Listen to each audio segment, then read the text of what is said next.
A 66-year-old woman set to give birth next month, setting off a firestorm again of medical and ethical issues. Raising the question, how old is too old? Is there any age that's too old? Let's begin with ABC's Nick Watt. A 66-year-old successful career woman about to become a first-time mom. Elizabeth Adeney, now 8 months pregnant, will be one of the oldest mothers in the world. Chatter on the internet ranges from wonder at the miracle to harsh criticism.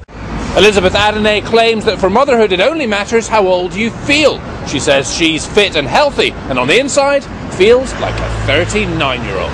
Most IVF clinics in Britain and the US won't help women over 50, so Miss Adeney flew to Ukraine, a so-called fertility tourist. And now that the technology exists, more are doing. Year-old unmarried woman that she's not allowed to have a child. Why should we tell a 66-year-old woman who's healthy and wants to have a baby that she shouldn't have a child? Who's to say? Elizabeth Adeney says what she's doing is between her, her baby, and no one else. For Good Morning America, Nick Watt, ABC News, London. Well, joining us right now, Alita St. James. You'll remember she sent a message to women to follow their heart's desire when at 57 she became the oldest woman in America to give birth to twins. And those twins, Gian and Francesca, are 4.5 years old and with us this morning with very beautiful shoes. Oh, yes, sparkle shoes. Are you sure, like Cinderella, I can't wear your shoes? Are you sure I can't? Can I try? No. You know better, don't you? So it's good to see you, Alita. Oh, it's great. Wanted to check in with you because the controversy continues, as we know. And when you hear a story of another woman, at this time 66 years old, do you ever say to yourself, no, that is finally too old?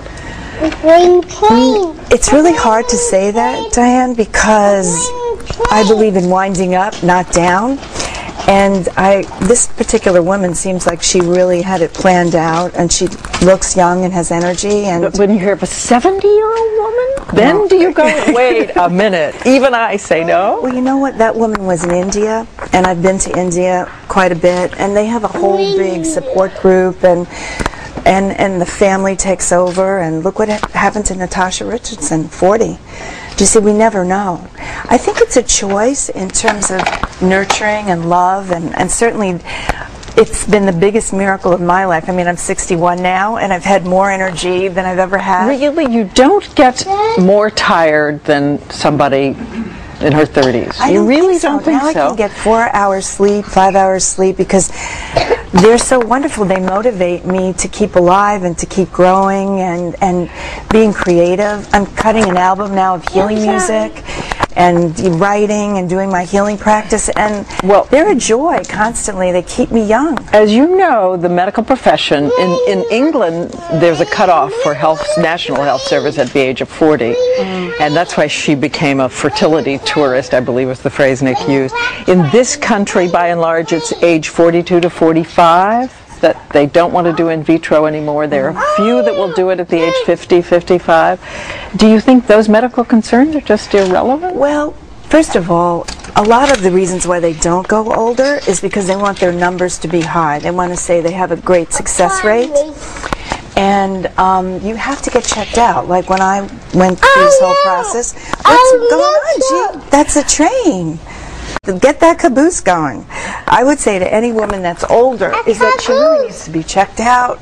I danced, I was athletic, I climbed Machu Picchu. So it's still woman by woman for you. Absolutely, and there's not that many women that are really jumping in to do this when you think of the possibilities of how many there are in the world. So never a single day, never a single moment have you said to yourself, ow. If I had it to do over again, maybe I wouldn't have done it. Oh, no. In fact, Diane, I always say, I'm so glad I did this.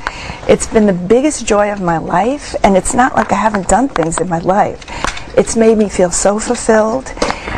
Every day I wake up and I say, God, this is a miracle. I mean, the other day I was trying to take a nap for the first time, and I was lying down after 4.5 years, and all of a sudden I felt this trickle on me, and Gian was pouring water on my head. And I thought, okay. Back up for that. But I thought, but you know what? I wouldn't live without it. And Francesca gets these shoes, and I think, do you have a boyfriend now?